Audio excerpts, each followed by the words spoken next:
Welcome to MarketPulse Pros and Pioneers. Each week, I talk with industry leaders on both marketing and entrepreneurship and business to find out all about their wins and failures in marketing right now. We'll hear all about successes and wins and what's fallen flat so that you can take that knowledge and implement it. Learn from the best, from the folks who've been there and done it all, as well as people just like you. Thanks for joining us.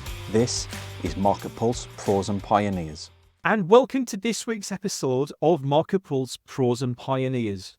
And this week we're talking with Chelsea Spencer. He's the Managing Director of Big Reputation, which is a marketing agency dedicated to building strong brands and delivering significant business results. Chelsea's strategic problem-solving skills and straightforward approach have earned her a reputation for effectively turning big dreams into reality. Sounds fun.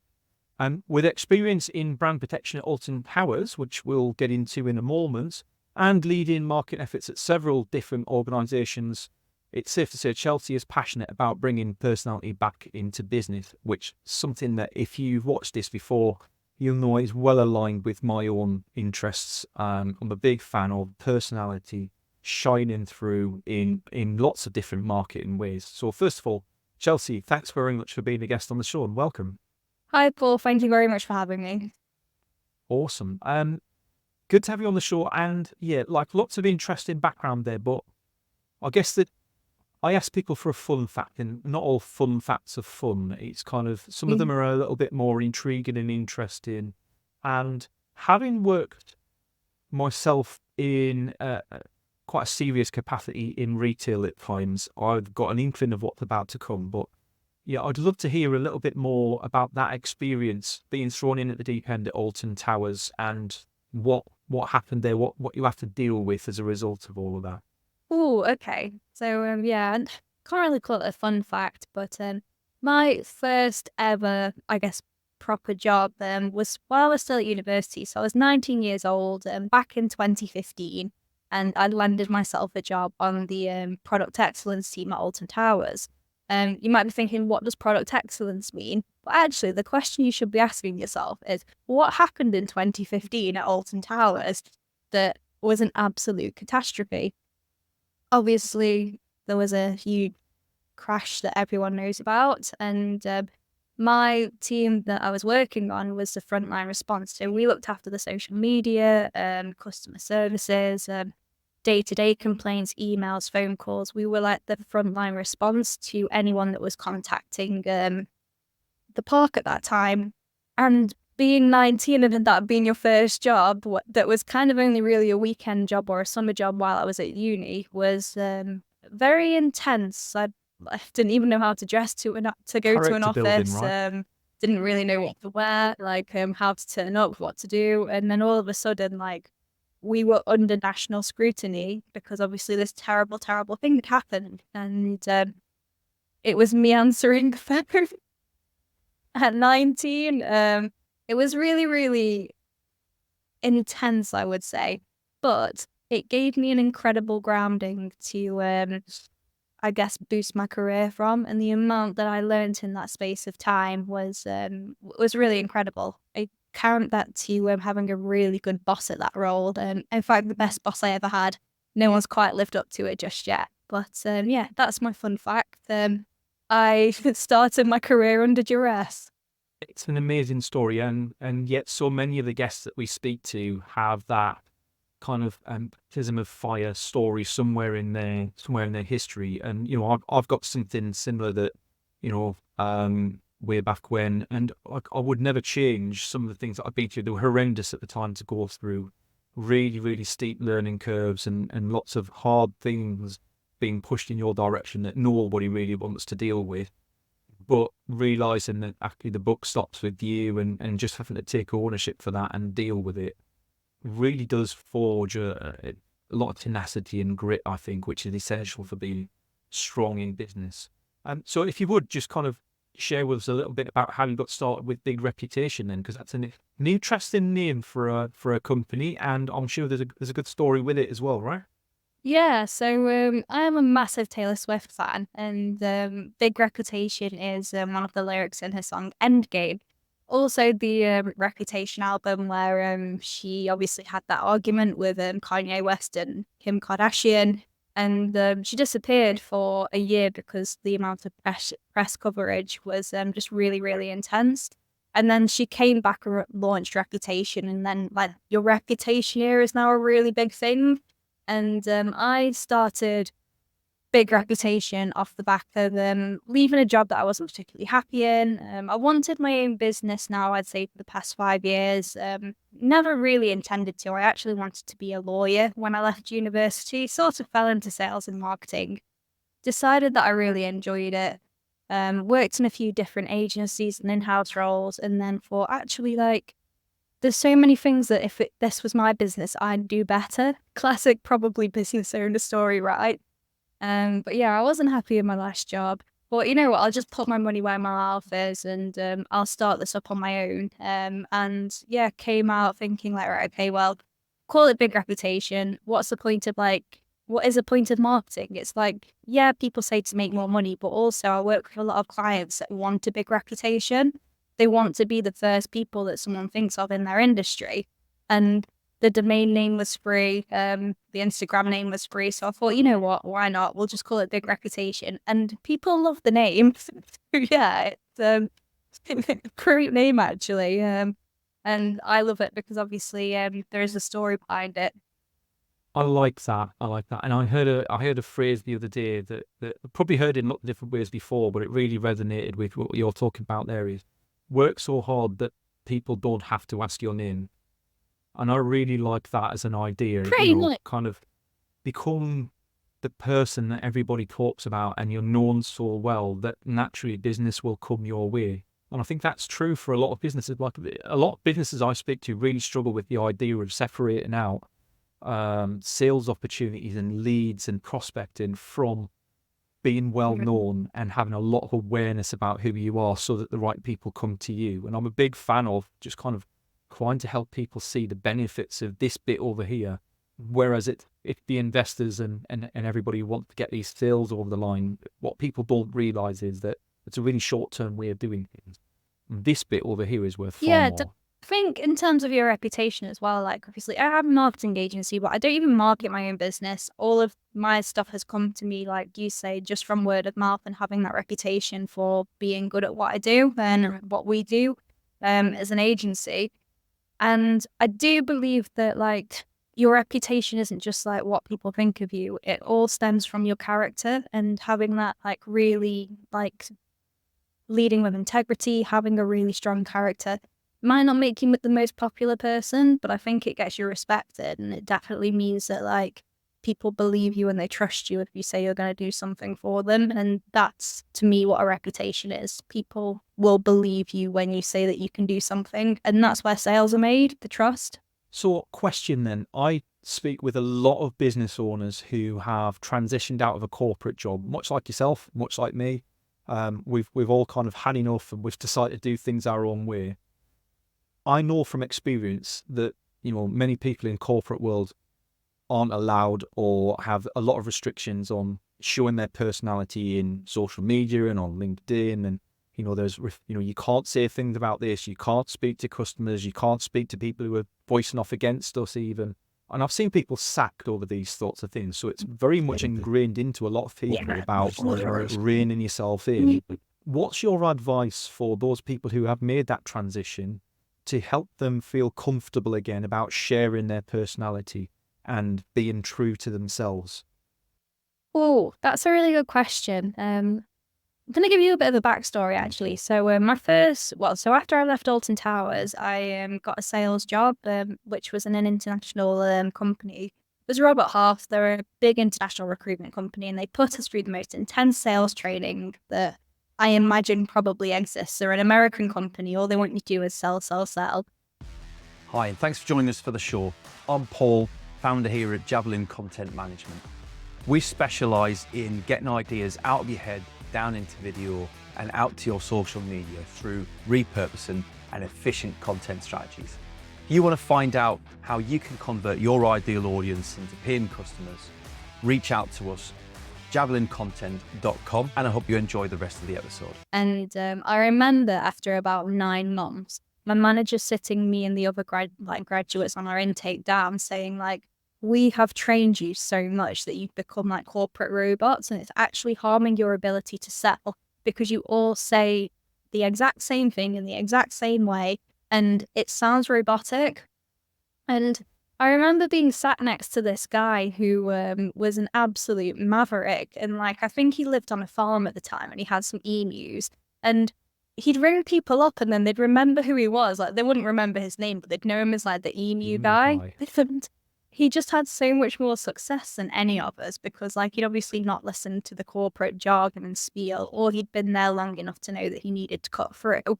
And it got me thinking like, actually, people do buy from people. This was all going through my head when I was like 21, 22 and really fresh into the world of work. And it's really stuck with me since then. And now when I've gone into these other jobs, I've been in jobs where managing directors haven't taken me to sales meetings because in the end people end up thinking it's my company because we can sell better than that person and more convincing. And it's like, I'm not. I just have really strong opinions and quite a bubbly personality in many ways, but people warm to it. And that's always what's, I guess, led me to be able to sell well or to communicate well with people or to have referrals. And in the corporate world, you might be targeted with sales or whatever your targets are, but actually, thing someone said that really stuck with me is they don't want you to be really successful. They just want you to comply to whatever system is created. And if you can't do that, then that's actually not your fault. That's the way that the system works.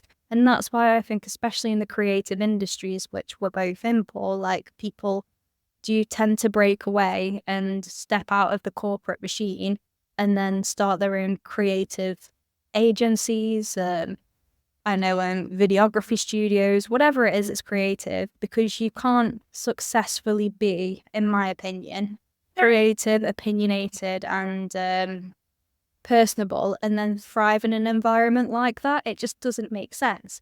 So my advice to people that have come out of that situation would be you clearly came out of it for a reason.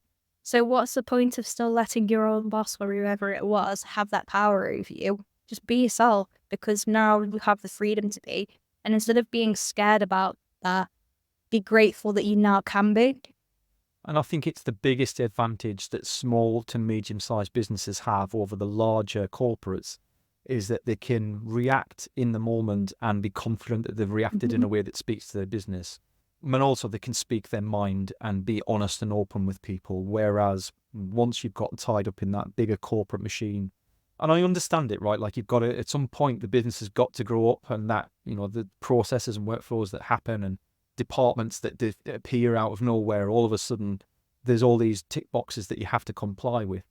And I think you're exactly right. I think people now more than ever in 2024 appreciate that personality that shines through from certain people. And I think more or less, and I'd be interested to hear your opinion on this, Chelsea, is like people with a strong personality, with a magnetic personality, or even that aren't afraid to be transparent, can actually get away with or more or less completely organic marketing just by being themselves. My experience, I'm literally just myself, and then people seem to warm to that, and that's how I get referrals, leads and things. So I think that opinion it levels with what I think. And I feel as well that like, this is going to sound a bit woo-woo, but I think people can sense you. So if you're not authentic, or if you are saying things in a way that's like self-serving, or there's a lot of talk around like growth hacking around marketing, like you can hack this and you can hack that. And it's like, but there are no hacks. Like just show up every day, do the work, and people can sense that you're a trustworthy person and will then, I guess, want to work with you because, again, they sense that transparency, that openness. You use the word magnetic, which I think you do attract like for like people. So yeah, I guess that's my opinion on that one, if that answers your question. Yeah, no, I think it's fair. I don't think there's any right answer, to be honest, to a lot of these questions. I think it's just, and that's what we want to share on this show is, we're here to help small business owners make smart decisions with their marketing and help move them down that path some way, shape or form. And all of these questions are probably bouncing around in people's head, wondering whether they're doing the right thing or not. And I talk to people every day who just really want to do the right thing by their business, but have no idea where to start. And I think we build marketing up to be this huge thing that at the point where most people are at, it doesn't need to be that. It just needs to start somewhere, and you need to begin. And that's better than waiting for perfection, right? Yeah, definitely. I think coming back to that, like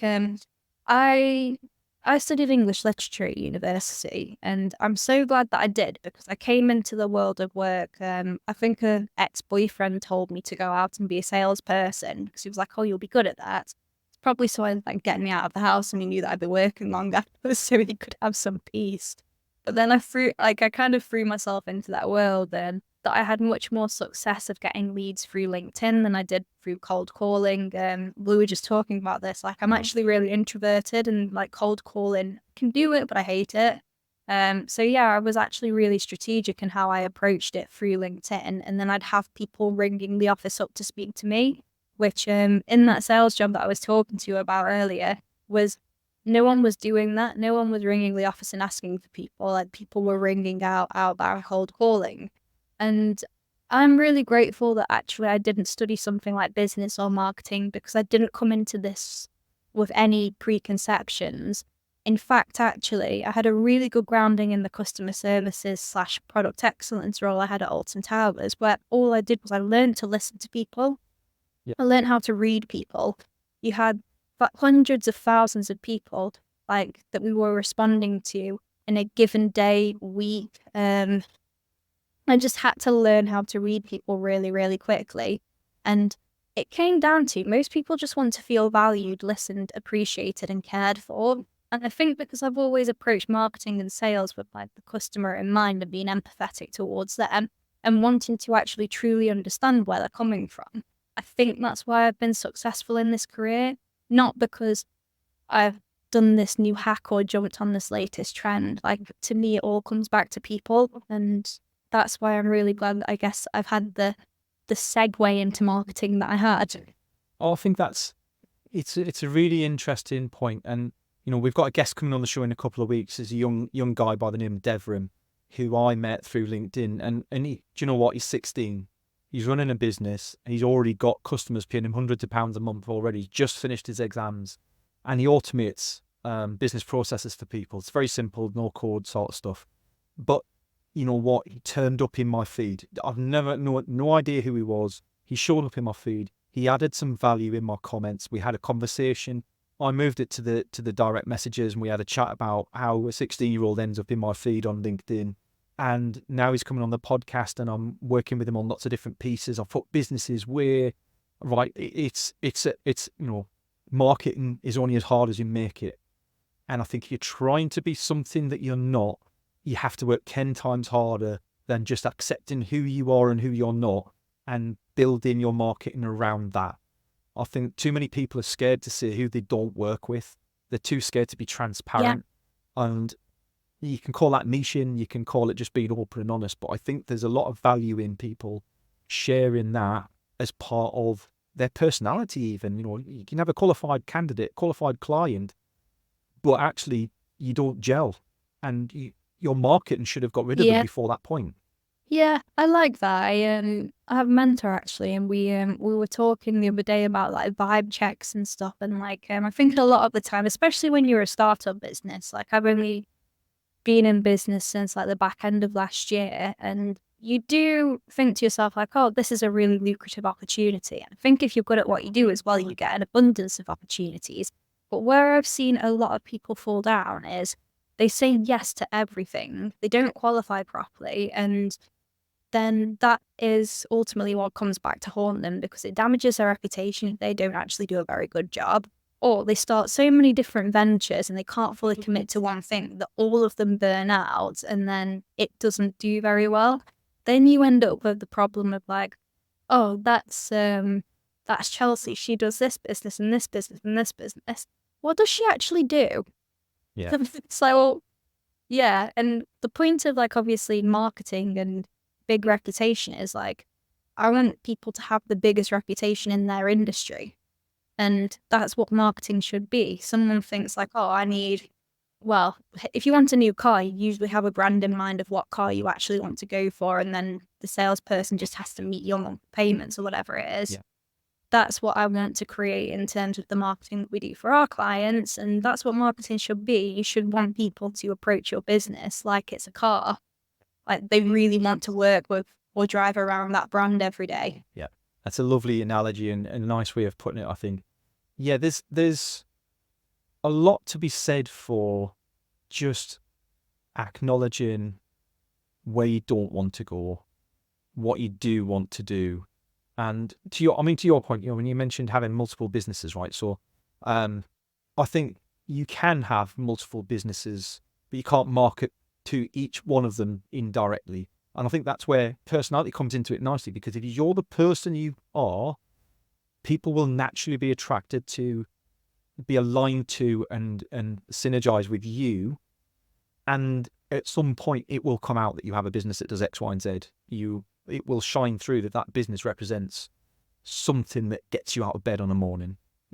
For me, it's helping people make better decisions. No matter what I do, every business I work with is aligned on that. And I think, to people who have 2 or 3 businesses, your LinkedIn page should reflect you. And how you come across on social media should be your personality. The businesses will look after themselves as a result. Yeah, I completely agree with that, actually. It's, I think it's when you end up sharing so many different things on your personal thing, or you personally don't stand strongly enough for one thing, and you're kind of sat on the fence about all these different things, and it's like, oh, okay. You end up being a really wishy-washy character, and it's like, oh, I don't really know what to think about you, but that's probably because you don't know what you think about anything. So, yeah. Well, you're scared to admit it. I mean, I freely admit I was vanilla. I've been vanilla for forever. And my big thing for 2024 was I'm just going to call out all the bullshit that I see, and I'm just going to be me, and I'm just going to say what I would say to my wife or to my friends, and I'm just going to do it in public.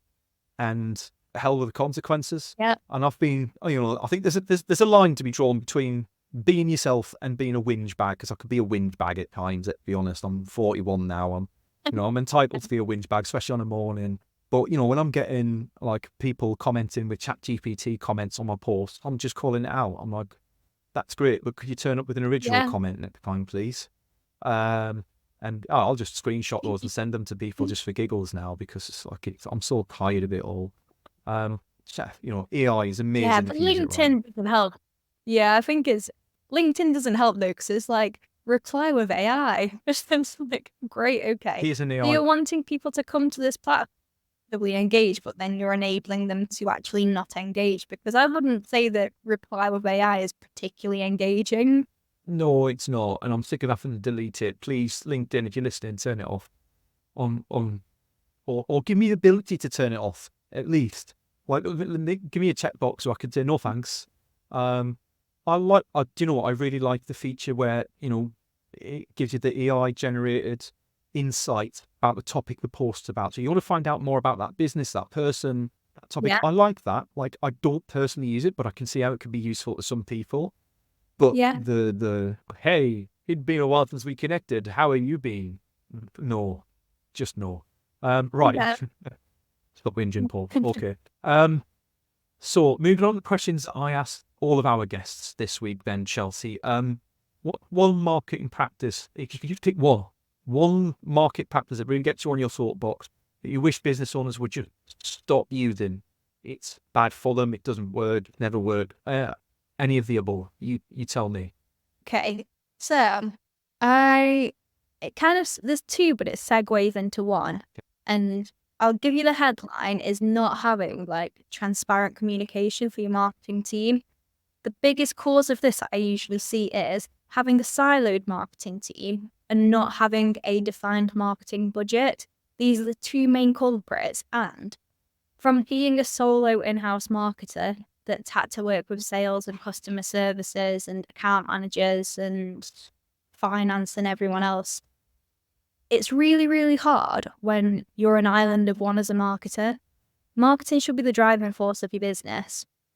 Therefore, it needs open data, it needs access to your CRM and your customer services whatever it is that you use on there. Nothing nowadays should be done through personal emails, because when that account manager leaves your business, if you don't have a CRM or any way to track this data, everything that is in their head leaves with them when they walk out of the door for that last time. And it's really difficult for a marketer to be able to like control and plan. This brings me on to the marketing budget, how they can then plan and effectively drive a business forward. If they don't have the data available and then they don't know what money they have to play with, how do you expect them to be able to tell you what the ROI is? What's the ROI on my salary? I don't know. What resources do I have? Like, it's really, really difficult. So yeah, I would say if you're going to employ a marketing person in your business, don't set them up to fail. Give them all of the information, the data they need. And I think siloed teams come from leadership. If that's the way you set that business up, maybe it's a heritage one and they've always done it that way. You can't just employ a marketing person to come in and fix that problem. You need a complete culture change in how you approach marketing as a business, because really marketing is just spreading information with the hope that you're going to sell more things to your desired target audience. And for that, you need people on the ground telling you what customers actually want. You need someone with a vision that's going to be able to like see whatever industry it is that you work in, what's actually going on, what's coming up that could maybe like disrupt this, probably another election again in another couple of years. We seem to have a lot of those at the moment. And being able to like have access to all of the information that you need to make these decisions and effectively plan in a really difficult to plan in world. So yeah, that gets me on my soapbox. Don't set your marketers up to fail, because it's not nice. I can see that really triggered you. Thank very much for sharing that. I hope it helps get off your chest as well. Good to share these things that annoy us all. And then I guess that's the opposite question then. What's one thing you wish small business owners or medium-sized business owners would embrace more often in marketing? The importance of building a strong brand. So to build a brand, you need an element of like long-term thinking. This can be, I guess, communicated to people in different ways. And if you go on like Big Reputation's website, and obviously we're called Big Reputation because people understand that a reputation can take years to build. They don't think about brands being a reputation though. They just think that they can launch a logo and now we're a brand. It's like, no, that's not kind of how that works. We talk about building legacies, which again isn't just an overnight thing. So many people, I think now, because of social media or just complete misconceptions, think that, oh, I can launch a business and then it's going to be an overnight success. Being able, I think, to actually think, no, I want to create a strong brand. This is something that I need to invest in and will take time. Really requires people that are going to show up consistently, do the difficult things day in, day out, have a long-term vision and really want to get there. And it really does make a difference when we talk about marketing and sales alignment. And I do this a lot with my clients, to get the salespeople to start thinking in that way instead of just like, I really need to do this to hit next month's quarter so I get my commission. And it gets everyone then aligned, thinking in the same way and doing the best for the business, not just the best thing for this quarter's numbers. I wholeheartedly agree. There's no better time to plant an orchard. If you didn't plant one 20 years ago, there's no better time to plant an orchard than today, right? Otherwise, you're never going to ever reap the benefits of that orchard. And yet, so many people manage to procrastinate and deprioritize anything that doesn't drive them results today. And I think that as much a sign of the times as anything else. You know, we're driven by mobile phones and endorphin rushes and where we're instantly expect everything to happen now, and Amazon delivers tomorrow and might get it to deliver tonight. And we go into business with the same expectations. Well, if I put enough hard work in today on the things that I can drive today, I'll get results today and then I'll feel better when I get home tonight. It's great. But short-term results are really time and effort intensive. Whereas the long-term stuff, if you build it right from the beginning, it becomes incrementally better. And before you know it, you delivered fantastic results while you sleep. because you've done the right things from the start. So I really resonate with what you've said there, Chelsea. I love that. Focus and delayed gratification are actually now considered superpowers because not many people have them anymore. Yeah, especially if you're ADHD like me, or some focus. Hang on a second while I go and edit this video. But no, it's true. And when you think that, I talk about video, you've got 5 seconds maximum, probably more like 3 to capture people's attention these days. That's outrageous to think about. And so when you're thinking about long-term results, or anything longer than today, really becomes mid-term results at least. Lovely. I love the points that you've made today, Chelsea. I've really enjoyed the conversation. If people have liked what they've heard about you and Big Reputation, what's the best way for them to contact you or find out more? So you can go to the website, which is www.bigreputation.co.uk, or you can find me on LinkedIn, Chelsea Spencer. I'm on there pretty much every day, so drop me a message and I'll probably come back to you quite quickly. Awesome. Thanks very much for being a guest on the show. And if you're at home listening along, watching along, thank you very much for coming along and entertaining another show from MarketPulse. We'll be back next Wednesday at 3 p.m. for another installment with another fantastic guest. Don't forget to subscribe, follow us. If you'd be so kind to give us a rating, that'd be amazing. Thanks for your time. Bye-bye. Thanks for joining us for today's show. I hope you enjoyed it. If you'd like to feature on a future show, or you've got some ideas for folks who would make a great guest, please drop us a line. Contact details are in the show notes and I'd love to hear from you. Your host today was me, Paul Banks, founder at Javelin Content Management. Here at Javelin, we specialise in helping busy business owners just like you to repurpose video content, taking all the stress and tech problems away and turning your long-form video into literally hundreds of pieces of content without breaking the bank. We describe it as getting ideas out of your head into video and out to your socials. If you want to launch your personal brand, become the vendor of choice for your audience, or maximise your sales revenue impact, we'd love to hear from you. Join us next Wednesday for the next episode, and don't forget to subscribe and give us a review. Our podcast is only possible with your continued support.